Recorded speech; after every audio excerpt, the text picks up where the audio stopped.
Good morning, dear students. Welcome to Jatin's Academy.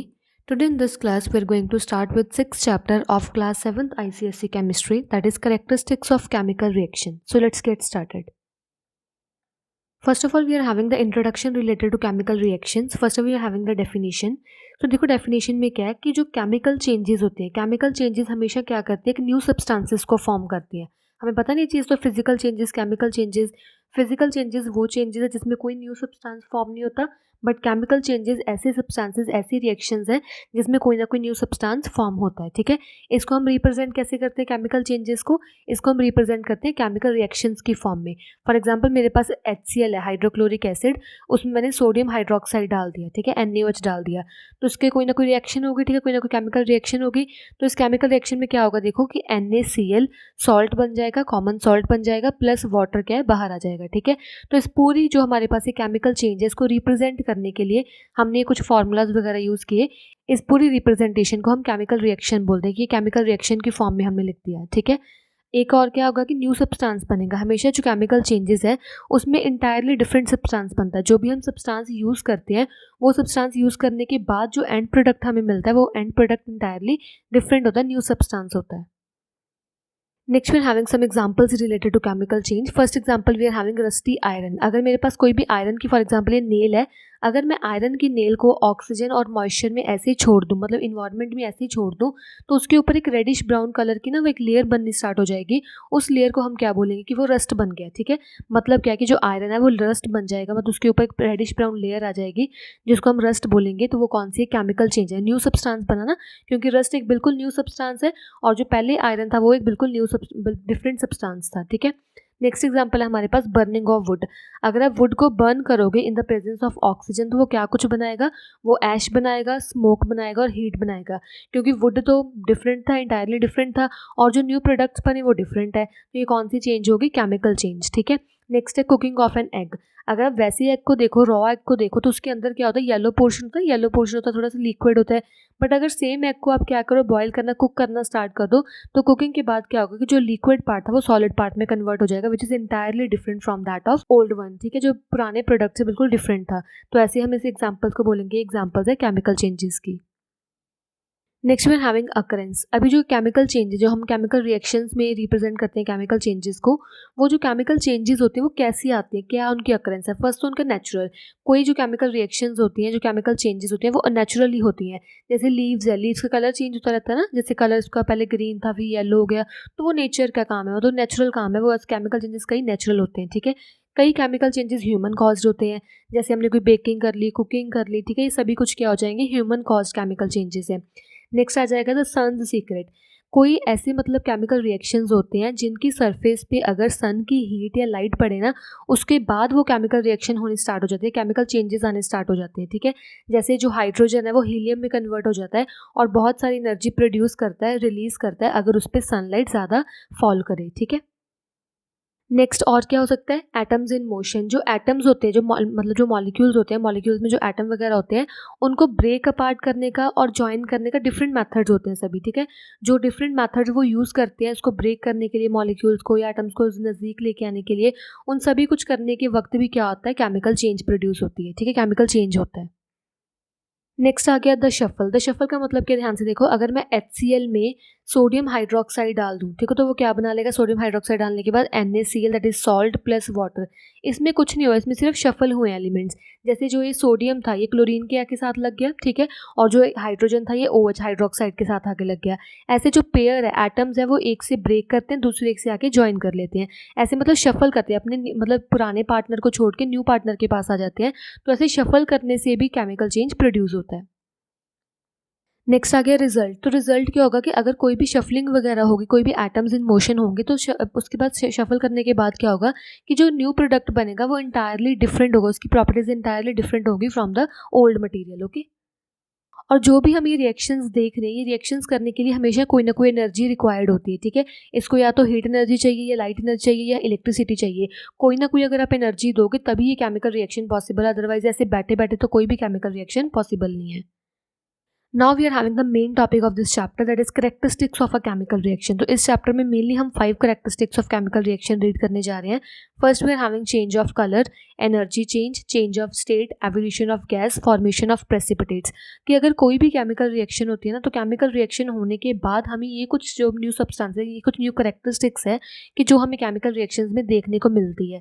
तो one by one हम read करेंगे कि कैसे कैसे चेंज आते हैं कलर में, कैसे मतलब स्टेट चेंज होती है। वन बाय वन हम रीड करते हैं। तो first characteristic of chemical reaction we are having evolution of gas. कई जो केमिकल रिएक्शंस होती है ना, केमिकल रिएक्शंस होने में बहुत सारी जो गैसेज है वो रिलीज बाहर आती है, ठीक है, रिलीज आउट होती हैं। तो ऐसी केमिकल रिएक्शन में क्या आ जाएगा, एवोल्यूशन ऑफ गैस की गैस बाहर आई। कैसे, फॉर एग्जांपल अगर मैं विनेगर और बेकिंग सोडा को मिक्स कर दूं, बेकिंग सोडा में विनेगर डाल दूं, तो उसमें क्या होगी, कार्बन डाइऑक्साइड गैस बाहर रिलीज होगी, पानी बनेगा और सोडियम एसिटेट बनेगा। ये विद इक्वेशन लिखा हुआ है। विनेगर का फॉर्मूला होता है CH3COOH, बेकिंग सोडा NaHCO3, उसमें से कार्बन डाइऑक्साइड गैस रिलीज होगी, पानी बनेगा और सोडियम एसिटेट बनेगा, ठीक है। क्योंकि इसमें कार्बन डाइऑक्साइड गैस रिलीज बाहर गिवन आउट हुई है ना, तो उसको हम बोलेंगे कि एवोल्यूशन ऑफ गैस हुई है, कोई ना कोई गैस बाहर आई है रिएक्शन, केमिकल रिएक्शन होने के बाद। नेक्स्ट एग्जांपल है हमारे पास एवोल्यूशन ऑफ गैस की। अगर आप पानी में सोडियम डाल दो तो उसमें क्या होगा, हाइड्रोजन गैस बाहर रिलीज आउट होगी और साथ साथ सोडियम हाइड्रोक्साइड बनेगा। अगर कोई भी केमिकल रिएक्शन में कोई गैस बाहर इवॉल्व आउट हो, उसको हम बोलते हैं एवोल्यूशन ऑफ द गैस। ये नेक्स्ट एग्जांपल है कि अगर आप डिल्यूट सल्फ्यूरिक एसिड में जिंक डाल दो तो वो जिंक सल्फेट और हाइड्रोजन गैस साथ में रिलीज होगी। जब भी रिलीज हुई तो मतलब कौन सी करेक्टरिस्टिक है, एवोल्यूशन ऑफ गैस की।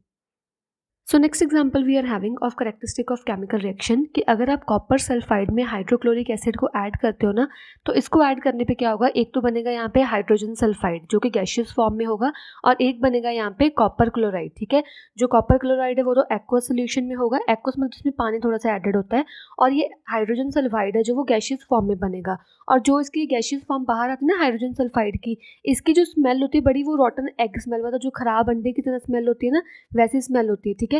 तो आप बाई गैस पता कर सकते हो, आप बाई स्मेल पता कर सकते हो कि कैसी वो केमिकल रिएक्शंस है, ठीक है। तो इस केमिकल रिएक्शन में हमेशा स्मेल भी चेंज हो जाती है। मतलब कई केमिकल रिएक्शंस करवाने के बाद जो गैसेज है वो बाहर रिलीज आउट होती हैं, ठीक है। इसकी फर्स्ट करेक्टरिस्टिक है कौन सी, characteristic of chemical reactions. Next we are having change of colour. कई बार क्या होता है कि कोई भी केमिकल रिएक्शन करवाओ ना, केमिकल रिएक्शन में पहले जो रिएक्टेंट का कलर था वो डिफरेंट होता है, अब जो रिएक्टेंट के बाद जो प्रोडक्ट बनेगा उसका कलर डिफरेंट हो जाता है, ठीक है। जैसे फॉर एग्जांपल है कि अगर आप कॉपर कार्बोनेट को, मतलब कॉपर कार्बोनेट है हमारे पास, उसको हम हीट करना स्टार्ट कर दें, तो कॉपर कार्बोनेट तो पहले ग्रीन कलर का होता था, ठीक है। इस ग्रीन कलर को अगर हम हीट करना स्टार्ट करें तो ग्रीन कलर से किससे चेंज हो जाएगा, वो बनेगा कॉपर ऑक्साइड में, और जो कॉपर ऑक्साइड होता है वो कॉपर ऑक्साइड ब्लैक कलर का होता है, ठीक है। तो इसमें क्या आ जाएगा, केमिकल रिएक्शन अगर हमने करवाई तो केमिकल रिएक्शन में अगर मैंने एग्जांपल ली कॉपर कार्बोनेट की, जो पहले ग्रीन कलर का था, अगर मैंने उसको हीट करना स्टार्ट कर दिया, हीट करने पे वो कॉपर ऑक्साइड बन जाएगा। Copper oxide is a black in colour, okay. और साथ में कार्बन डाइऑक्साइड गैस रिलीज होगी, ठीक है, एटमोसफियर में। Next example we are having कि अगर आप रेड लेड ऑक्साइड को हीट कर रहे हो, ठीक है, हमारे पास रेड लेड ऑक्साइड है, अगर इसको आप हीट कर रहे हो तो हीट करने पे ये क्या बना लेगा, लेड मोनोऑक्साइड बना लेगा। और जो ये लेड मोनोऑक्साइड होता है ये येलो कलर का होता है, ठीक है। तो आप क्या कर रहे हो, ग्रीन लेड ऑक्साइड को जब आप हीट कर रहे हो, हीट करने पे क्या बन रहा है, लेड मोनोऑक्साइड, और लेड मोनोऑक्साइड कौन से कलर का होता है, येलो कलर का, और साथ साथ ऑक्सीजन गैस रिलीज हो रही है। मतलब केमिकल रिएक्शन करवाने में जो हमारे पास ये हमने यूज़ किया था रिएक्टेंट, इसका प्रोडक्ट का कलर चेंज हो गया। Next example we are having कि अगर मेरे पास लेड नाइट्रेट है और इसको हमने हीट करना स्टार्ट कर दिया, तो लेड नाइट्रेट है जो इसको हीट स्ट्रॉन्ग करने के बाद क्या होगा कि लेड मोनोऑक्साइड, नाइट्रोजन डाइऑक्साइड और ऑक्सीजन गैस में बाहर रिलीज आउट हो जाएगा, ठीक है। तो इसमें क्या होगा, देखो इसमें जो आप लेड नाइट्रेट यूज़ कर रहे हो इसका कलर डिफरेंट था, और जो ये लेड मोनोऑक्साइड बन रहा है इसका कलर डिफरेंट है। Third characteristic of chemical reaction we are having formation of precipitate. कई केमिकल रिएक्शंस जो होती हैं उनमें मतलब एट लास्ट क्या होता है, कुछ ना इनसॉल्युबल सॉलिड मटेरियल ऐसे बनने स्टार्ट हो जाते हैं, और इनसॉल्युबल मटेरियल्स को हम सॉलिड सॉल्युबल इन मटेरियल्स को बोलते हैं प्रेसिपिटेट्स, ठीक है।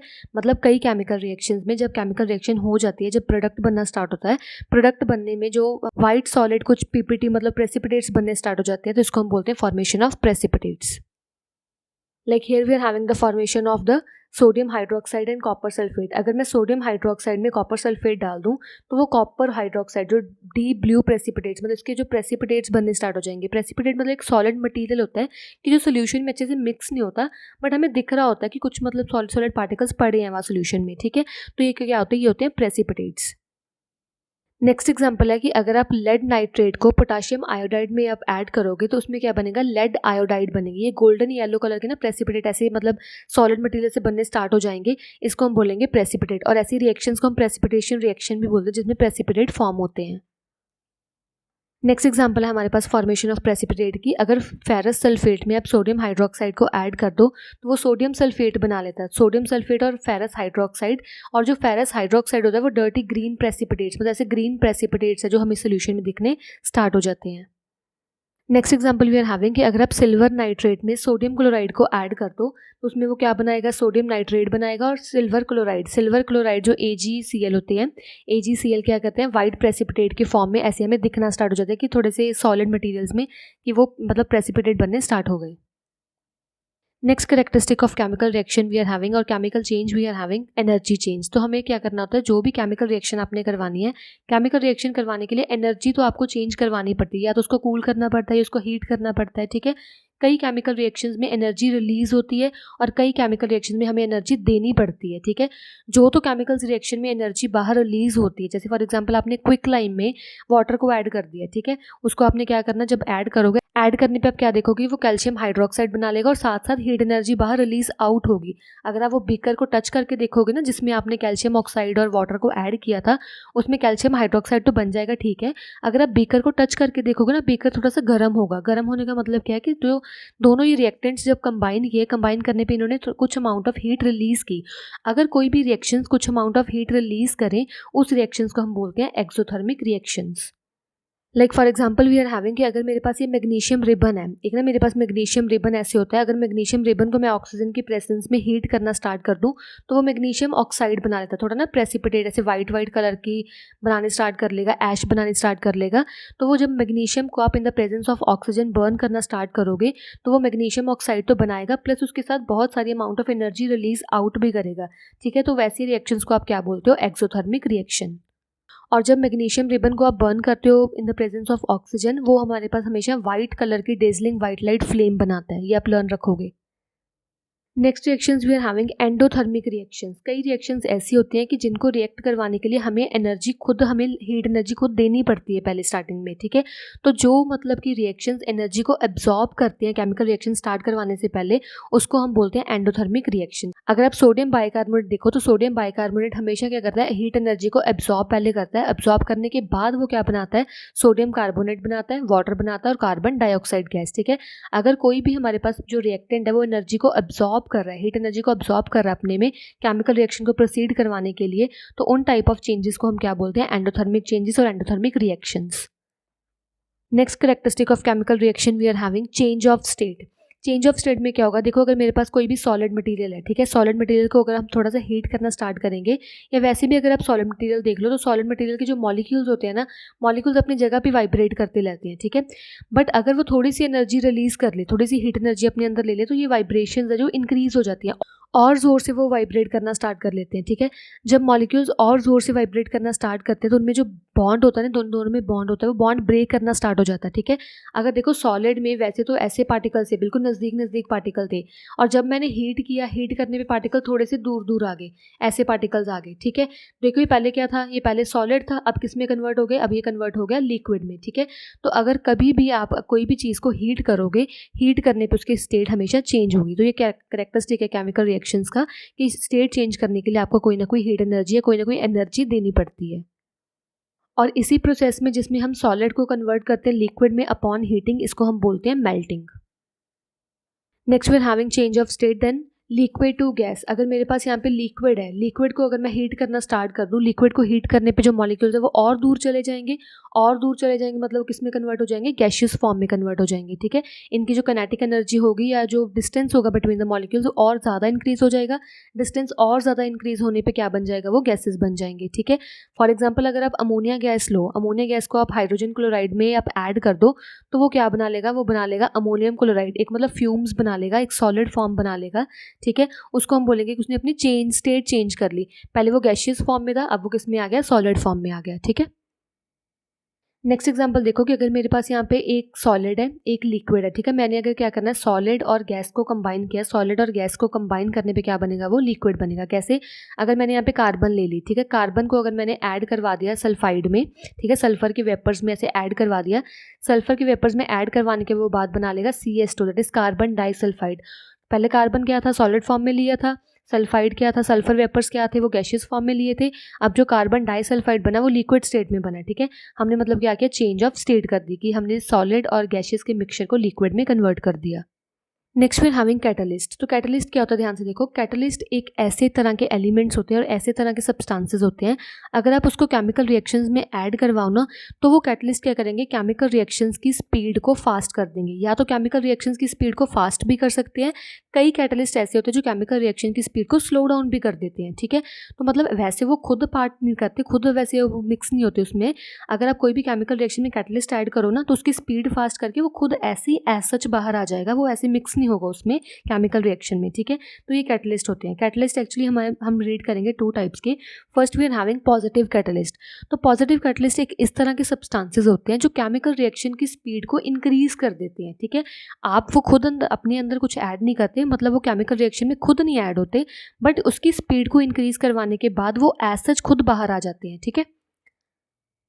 अगर आप पोटाशियम क्लोरेट को आप कन्वर्ट करना चाहो पोटाशियम क्लोराइड और ऑक्सीजन गैस में, ठीक है, तो ये रिएक्शन को करवाने के लिए हम इसमें एक कैटलिस्ट यूज़ करते हैं जिसको हम बोलते हैं मैंगनीज डाइऑक्साइड। तो मैंगनीज डाइऑक्साइड क्या करेगा, जो हमारे पास ये पोटाशियम क्लोरेट है उसको पोटाशियम क्लोराइड और ऑक्सीजन गैस में ज़्यादा स्पीड से काम हो जाए तो मैंगनीज डाइऑक्साइड ऐड करते हैं। बट मैंगनीज डाइऑक्साइड कुछ भी रिएक्ट नहीं करता, सिर्फ उसकी स्पीड को फास्ट करके आप खुद एज सच बाहर आ जाएगा।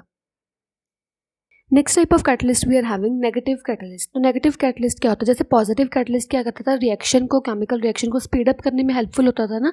अभी सेम जो नेगेटिव कैटलिस्ट है, नेगेटिव नेम से क्लियर है कि वो कैटलिस्ट जो केमिकल रिएक्शन की स्पीड को स्लो डाउन करेंगे, ठीक है। कुछ ऐसे मतलब कि हमने कैटलिस्ट यूज़ करने होते हैं जिसमें हमें क्या करना होता है कि रिएक्शन थोड़ी सी धीरे धीरे हो तभी रिएक्शन अच्छे से होती है, ठीक है। ज़्यादा स्पीड पर रिएक्शन नहीं करवानी होती। तो वैसे तो वो रिएक्शन स्पीड वाली होती हैं, पर उनको क्योंकि हमें स्लो करवाना है तो स्लो करवाने के लिए हमें एक्सटर्नल कुछ ना कुछ ऐड करना होता है। तो अगर हम जो भी कैटलिस्ट ऐड करते हैं कि केमिकल रिएक्शन स्लो डाउन हो जाए, उस कैटलिस्ट को हम बोलते हैं नेगेटिव कैटलिस्ट, ठीक है। फॉर एग्जांपल जो अल्कोहल है, अल्कोहल एज अ काम करता है नेगेटिव कैटलिस्ट, क्योंकि ना ऑक्सीडेशन ऑफ क्लोरोफॉर्म, कई बार क्या होता है कि जो क्लोरोफॉर्म होती है ना, ऑक्सीजन की प्रेजेंस में क्लोरोफॉर्म कन्वर्ट हो जाती है पॉइजनस फॉजीन गैस में, ठीक है।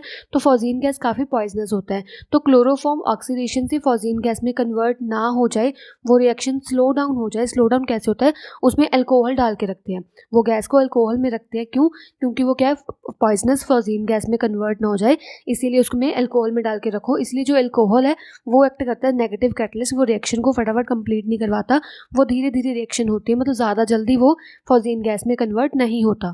Thank you so much for watching this video. If you like the explanation, please like it, share it and subscribe our YouTube channel. Thank you so much.